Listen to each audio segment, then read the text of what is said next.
بسم اللہ الرحمن الرحیم۔ السلام علیکم۔ روزانہ واقعات سننے کے لیے اس چینل کو سبسکرائب کریں۔ بنی اسرائیل میں ایک عبادت گزار تھا۔ اس نے پہاڑ کی کوہ میں اپنا مسکن بنا رکھا تھا۔ وہ لوگوں کی آنکھوں سے اوجھل تھا، لوگ بھی اس کی نظروں سے دور تھے۔ اس کے قریب پانی کا ایک چشمہ تھا جس سے وہ وضو کرتا، اپنی تشنگی دور کرتا اور نباتات سے اپنی غذا حاصل کرتا تھا۔ دن کو روزے سے رہتا اور رات اللہ کی عبادت میں گزارتا۔ اس کا ہر پل اور ہر لمحہ اطاعت و بندگی کی نثر ہوتا تھا۔ چنانچہ سعادت و کامرانی کی آثار اس کے چہرے سے نمایاں تھے۔ حضرت موسیٰ علیہ السلام کو اس عبادت گزار کی خبر ہوئی تو آپ ایک دن اس کے پاس پہنچے، لیکن اسے نماز اور ذکر و اذکار میں مشغول دیکھ کر واپس چلے گئے۔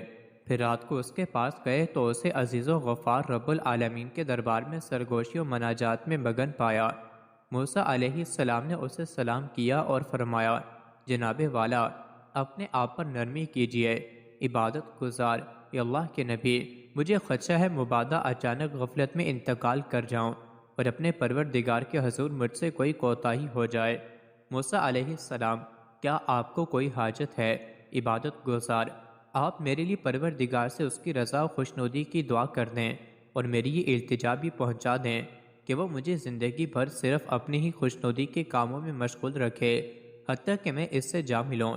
موسیٰ علیہ السلام دعا و مناجات میں مشغول ہو گئے اور اپنے مولا سے لذت کلام میں اس قدر ڈوب گئے کہ عبادت گزار کی باتیں یاد ہی نہ رہیں۔ اللہ تعالیٰ نے موسیٰ علیہ السلام سے پوچھا، آپ سے میرے عبادت گزار بندے نے کیا کہا تھا؟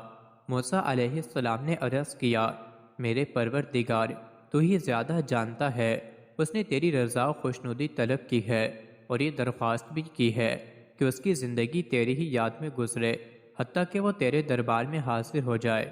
اللہ تعالیٰ نے موسیٰ علیہ السلام سے فرمایا، اے موسیٰ، اس عبادت گزار کے پاس جائے اور کہیے کہ رات دن جتنی عبادت چاہے کر لے، لیکن ہے وہ برحال جہنمی، کیونکہ میرے صحیفے میں اس کا نام گناہگاروں کی فہرست میں درج ہے۔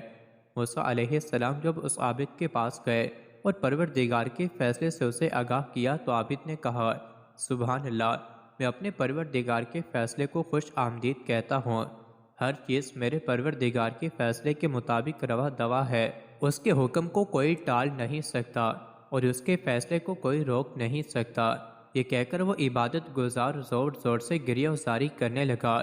پھر کچھ دیر کے بعد بولا، اے موسیٰ، میرے پروردگار کے جاہ و جلال اور عزت و شان کی قسم، میں اس کے در سے پلٹنے والا نہیں اور اس فیصلے کو سن کر ہرگز مایوس نہیں، بلکہ اب اپنے پروردگار سے میری محبت دوبالا ہو گئی ہے۔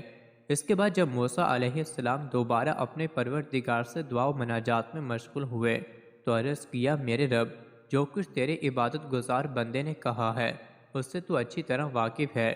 اللہ تعالیٰ نے فرمایا، اے موسیٰ، میرے اس بندے کو یہ خوشخبری سنا دیجئے کہ وہ جنتی ہے، میری رحمت نے اسے جا لیا۔